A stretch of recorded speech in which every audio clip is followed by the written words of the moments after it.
మంత్రి వంగలపూడి అనిత కమెంట్స్. అన్న నందమూరి తారక రామారావు అంటేనే ఎన్నో సంస్కరణలు. ఎన్టీఆర్ అంటే ఒక వ్యక్తి కాదు, ఒక శక్తి. అమరావతి రైతులకు ఇక్కడ ప్రజలు అండగా ఉన్నారు.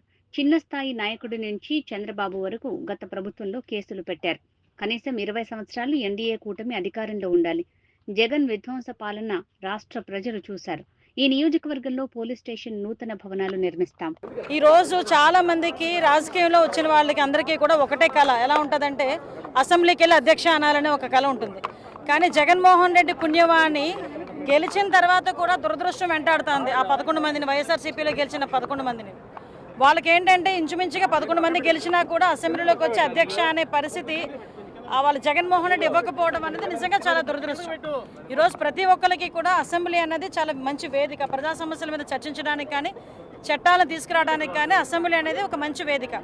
ఈరోజు మీరు బయట నుంచి చేసే ఆ ధర్నాలు కానీ, క్వశ్చనింగ్ కానీ మీరు అసెంబ్లీలో కూర్చొని చేస్తుంటే కనీసం జనాలకి ఒక ఆన్సర్బుల్ చెప్పే వాళ్ళు ఉంటారు.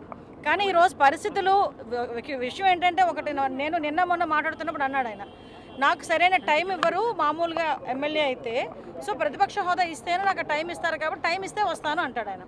నీ గురించి టైం ఇస్తే వస్తానని రకరకాలుగా మాట్లాడుతున్నావు. ప్రతిపక్ష హోదా ఈరోజు స్పీకర్ గారు మేము ఇచ్చేది కాదు, ప్రజలు ఇచ్చేది ప్రతిపక్ష హోదా. నీకు ప్రతిపక్ష హోదాకి ఇచ్చేయడానికి సీట్లు నీకు రాలేదు కాబట్టి నువ్వు మామూలుగా ఒక పులివెందుల ఎమ్మెల్యేగానే రావాలి, ఒక ప్రధాన ప్రతిపక్ష పార్టీ అధ్యక్షుడిగా రావాలి. ఆ ప్రధాన ప్రతిపక్ష పార్టీ అధ్యక్షుడిగానే నీకు ప్రమాణ స్వీకారం చేసేటప్పుడు నీకు ఆ ప్రయారిటీ ఇచ్చారు అసెంబ్లీలో.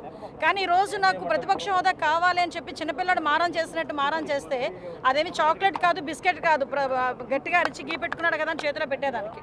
ఈరోజు ప్రతిపక్ష హోదా అన్నది ప్రజలు ఇవ్వాల్సిందే, ఆయన ఇవ్వలేదు, మ్యాండేట్ ఇవ్వలేదు. నేనేమంటానంటే, ఇంతకుముందు చంద్రబాబు నాయుడు గారు ప్రతిపక్ష నేతగా ఉండేటప్పుడు చంద్రబాబు నాయుడు గారిని అసెంబ్లీని అవమానిస్తే ఆయన ఒక్కరు వాకౌట్ చేశారు, కానీ ఎమ్మెల్యేలు అవన్నీ వాకౌట్ చేయమని లేదు, ఎమ్మెల్యేలు అవన్నీ వెళ్ళొద్దని చెప్పలేదు. మళ్ళీ ఉన్న ఆ కొద్దిపాటి ఎమ్మెల్యేలు కూడా ఆ రోజు అసెంబ్లీకి వచ్చి పోరాటం చేస్తున్నారు. నీకు నిజంగా చిత్తశుద్ధి ఉంటే మిగతా ఎమ్మెల్యేలు పంపించు, నీకు కదా ప్రతిపక్ష హోదా కావాలి. నీకు ప్రతిపక్ష హోదా ఇవ్వలేదని చెప్పి మిగతా ఎమ్మెల్యేలు అందరినీ కూడా నీ దగ్గర కూర్చోబెట్టుకొని నీ ఇంట్లో కూర్చోబెట్టుకుని మాట్లాడుకోవాల్సిన అవసరం లేదు కదా.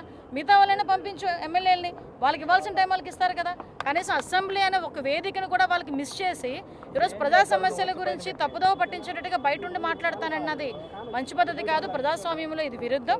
దయచేసి ప్రజాస్వామ్యం గురించి కూడా నేర్చుకోవాల్సిందిగా మాత్రం కోరుకుంటున్నాను. వెళ్ళిపోనేయండి, వెళ్ళనియండి, ఎవడొద్దన్నాడు వెళ్ళనియండి.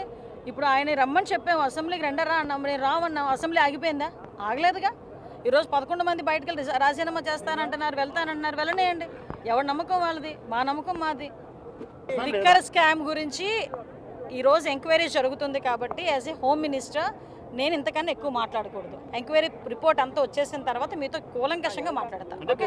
ఇష్యూ ఏంటంటే, సీఎంగా చేసిన వాళ్ళని, సిట్టింగ్ సీఎంలని చాలా చోట్ల జైలుకు పంపించిన సందర్భాలు ఉన్నాయి, అవి వేరే చోట. కానీ ఇక్కడ ఏమైనా జరగాలంటే మాకు ఎంక్వైరీ పూర్తి అవ్వాలి కదా. ఎంక్వైరీ పూర్తయిన తర్వాత మాట్లాడుకుందాం.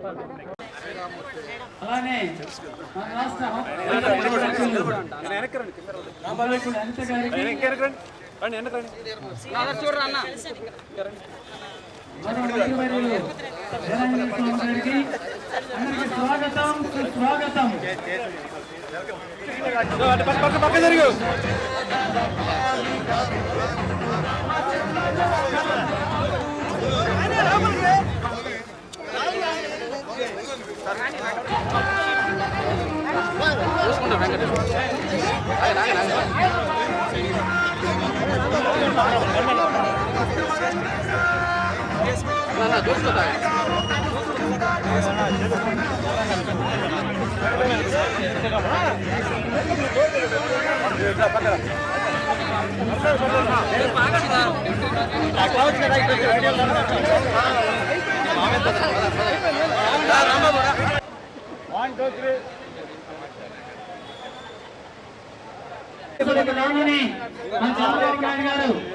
ఎలా అయితే గెలిచి శాసనసభకు వచ్చారో అలానే ఒకప్పుడు అప్లికేషన్ ఇవ్వడానికి పోతే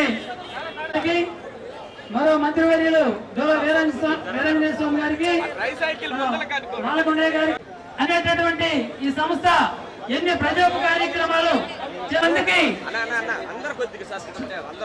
స్ట్రీట్ వెండర్స్ కి దుప్పట్లు పంపిణీ చేయడం కానీ, ఒక 300 మందికి సోపుడు బళ్ళు పంపిణీ చేయడం కానీ